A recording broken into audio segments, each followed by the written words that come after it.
Hi friends, welcome back to my channel Ajay talks. तो एक बहुत इंपॉर्टेंट अपडेट देनी थी आपको अर्निंग ऐप से रिलेटेड। जी हाँ, जिसके बारे में मैंने 3-4 वीडियोस पहले भी बनाए हैं और आप सभी लोगों ने उन वीडियोस को बहुत प्यार भी दिया है।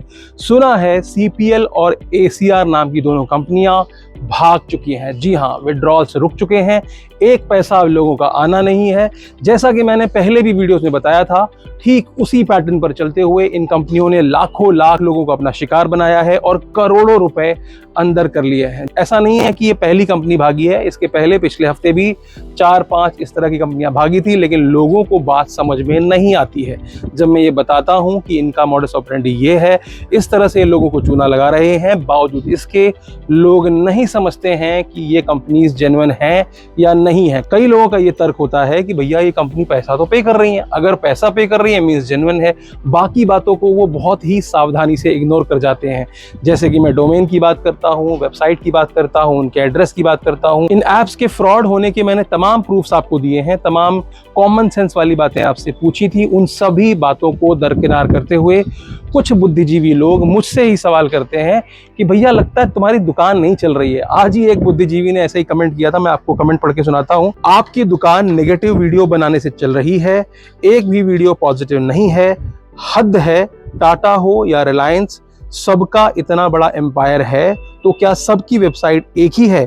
क्या इतना भी दिमाग काम नहीं करता है? अच्छा नेगेटिव ब्रेन वॉश करते हो तो ठीक है। अगर आपको लगता है कि मैं नेगेटिव ब्रेन वॉश कर रहा हूं तो समय सब कुछ बताएगा। समय ने ही कैनेडियन सोलर के बारे में भी बताया, समय ने ही GSA के बारे में बताया, समय ने ही CPL के बारे में भी बता दिया है। सुनने में आया है कि फिलिप्स, जॉनसन्स एंड जेनेसिस, इन तीनों का पेट भी भर चुका है। अब पेट भर चुका है, घड़ा भर चुका है, तो अब वो फूटेगा भी, और फूटेगा तो छलकेगा भी, और छलकेगा तो उसकी चपेट में जाने कितने लोग आएंगे इसके बारे में कोई अंदाज़ा है नहीं। क्योंकि इस तरह के गेम्स में पड़ने के बाद अगर आप पैसा गंवाते हैं तो उसकी कहीं कोई सुनवाई नहीं होती है। मैं आपको ये बता रहा हूँ, अगर आप थाने जाते हो, आप ये कहते हो कि मैंने ऐसे ऐसा पैसा लूज कर दिया है, तो आपको ही 4 बातें सुनाई जाती हैं कि भैया जब तक तो आप जीत रहे थे, जब तक तो आप कमा रहे थे, तब तक आपको ये फ्रॉड नहीं लग रहा था, लेकिन अब चूंकि ये कंपनी भाग गई है और आपका नुकसान हो गया है, आप इसको फ्रॉड बता रहे हो।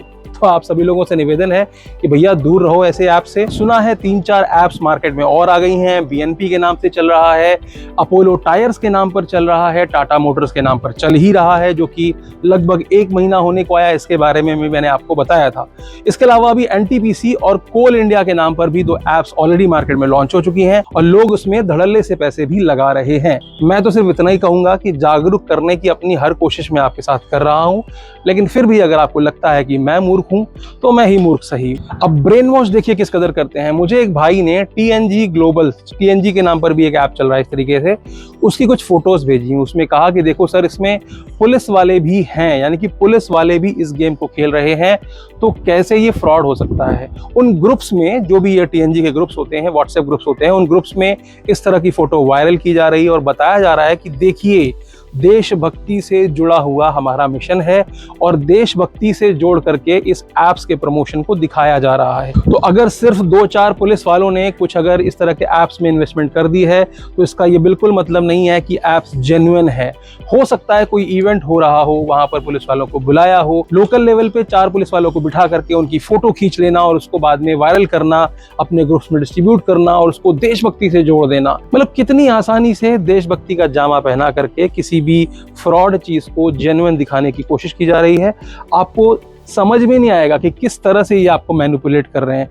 अब कुछ पॉइंट्स में कहता था कि डोमेन वगैरह जो है वो नए खरीदे होते हैं, तो इन्होंने वहां पर भी ऑक्शन डोमेन बाय करने शुरू कर दिए, यानी कि जो डोमेन पुराना रजिस्टर्ड हो उसको ऑक्शन में खरीद लो और उसका इस्तेमाल करो। क्योंकि बहुत सारे ऐसे डोमेन्स होते हैं जो 2, 5, 10 हज़ार रुपए में ऑक्शन में खरीदे जा सकते हैं, जो कि पिछली डेट्स में रजिस्टर्ड होते हैं। ऐसा ही एक केस मैंने जेनेसिस के केस में भी देखा, वहां पर भी इस तरह से लोगों को बेवकूफ बनाया जा रहा है। तो जो भी पॉइंट्स हम बताते हैं नेगेटिव में कि भैया देखो डोमेन नया था, 3 महीने पहले था, तो उसका इंतजाम उन्होंने कर लिया है।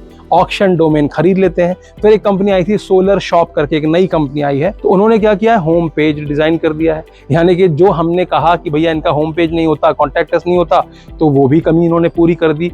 तो हो सकता है समय के साथ इन कमियों को वो पूरा करते रहें, लेकिन मैं आपको फिर से दावे के साथ कह सकता हूं कि ये पूरी तरह से एक फ्रॉड है। ये पूरा चेन बिजनेस जो गांव-गांव में फैला हुआ है, जहां पर चैरिटी कराई जा रही है, आप लोगों को विक्टिम बनाया जा रहा है, आप लोगों को चेहरा बनाया जा रहा है और आप लोगों को बेवकूफ बनाकर, आप लोगों को मोहरा बना करके ये करोड़ों रुपए इंडिया से बाहर लेकर जा रहे हैं। अब एक बहुत ऑब्वियस सा सवाल आप लोग पूछेंगे, जिनका CPL या ACR में पैसा गया है, वो पूछेंगे कि अब हम क्या करें, हमारा इतने का नुकसान हो गया। बहुत लोगों ने मुझे ऑलरेडी बता दिया है, किसी के 8 लाख रुपए, किसी के 53,000 रुपए, किसी के 1.5 लाख रुपए। ऐसे 6-7 लोगों ने मुझे इंस्टाग्राम पे आके ऑलरेडी बता दिया है कि उनका इतना इतना लॉस ऑलरेडी हो चुका है।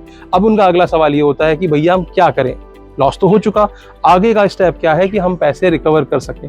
तो मेरा जवाब सिर्फ इतना ही है कि साइबर क्राइम में एक बार रिपोर्ट करके देख लीजिए, आए तो आए, नहीं आए तो नहीं आए, क्योंकि कोई भी पुलिस वाला इसको एंटरटेन नहीं करेगा। हमेशा आपको ही दोष दिया जाएगा, आपको बताया जाएगा कि इस तरह की फर्जी अर्निंग ऐप्स, जो कि आप जानते भी हैं कि फर्जी है, उसके बाद भी आप उसमें पैसे क्यों डाल देते हैं। और अगर डाल देते हैं तो एक जुआ है, अगर जुए में आप पैसा हार रहे हैं तो उसकी जवाबदेही भी आपकी ही है। इसमें कोई भी शासन प्रशासन जिम्मेदार नहीं है, क्योंकि ऐसा नहीं है कि आपको ये नहीं पता अंदर से कि ये कंपनियां फ्रॉड हैं, क्योंकि बहुत सारे लोग जो प्रमोट करते हैं वो खुद ही इसको फ्रॉड कहते हैं। तो कैसे हो सकता है कि आप ये जानते ही नहीं थे कि ये कंपनीज फ्रॉड नहीं है। यहाँ पर बहुत सारे लोग साइबर कंप्लेंट भी झेल रहे हैं। जो पैसा आपको आता है, अगर वो जाकर कंप्लेंट करता है तो साइबर कंप्लेंट आपके खिलाफ भी होती है। कई सारे लोगों के बैंक अकाउंट फ्रीज हैं, मैं पिछले वीडियोस में ऑलरेडी बता चुका हूं, तो दोबारा रिपीट नहीं करना चाहूँगा। कैसे ये काम करता है, क्या मॉडस ऑपरेंडी है, ये मैंने डिटेल में समझाया है। अगर आपने अभी तक नहीं देखा तो नीचे डिस्क्रिप्शन पे लिंक है, उस पर जाकर देखिए। आपको एक एक बात, एक एक सच्चाई इन अर्निंग ऐप्स की पता चल जाएगी, और अगर आप में थोड़ी भी समझदारी हुई तो आप उसी दिन से इन ऐप्स में पैसा लगाना छोड़ देंगे। तो आज के लिए सिर्फ इतना ही, फिर मिलेंगे किसी नए वीडियो में। तब तक के लिए दीजिए इजाजत। अगर वीडियो अच्छी लगी तो लाइक कर दीजिएगा, चैनल पर नए हैं तो सब्सक्राइब करते हुए जाइएगा। और हाँ, अगर हो सकता है तो अपने दोस्तों और रिश्तेदारों तक इस वीडियो को जरूर पहुंचाएं, ताकि वो भी इस तरह के किसी संभावित फ्रॉड में फंसने से बच सकें।